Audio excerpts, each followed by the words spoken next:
So the FTC Part 1 basically bridges together the two key concepts in calculus of differentiation and integration. So basically, the theorem itself states if f is a continuous function on a closed interval a, b, then the function, I'm going to call it big F, is defined by this here. So a few key things to note here. First of all, the lower limit of integration there, a, that has to be a constant value. The upper limit of integration here is going to be a variable, and specifically the one that we're differentiating with respect to. X is oftentimes used, so just keep that in mind. Then we have this third variable t here, which is really just a dummy variable.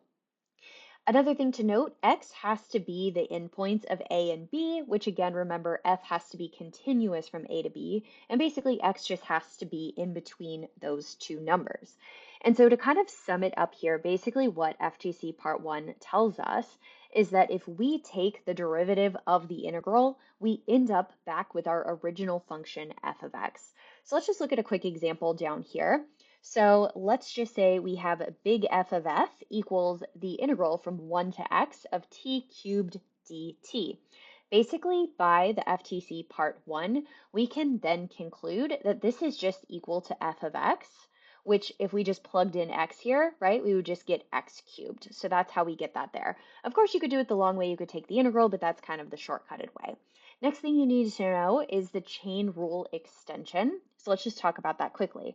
So basically here, very similar setup. We have a here, which is going to be a constant, but then up here, instead of just having x, we actually have another function there. So it could be x cubed, it could be x plus 1, it could really be any other function. And then same thing here, we still have our f of t dt, which is in terms of our dummy variable t. So now key thing to remember is, of course, to just use the chain rule. So it's still equal to our original function, but we do have to remember to multiply by the derivative of the inner function. So let's take a look at a quick example.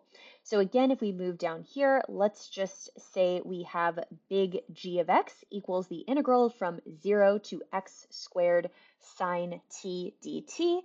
I'm again immediately thinking of chain rule because up here my upper boundary is a function itself, right? It's x squared.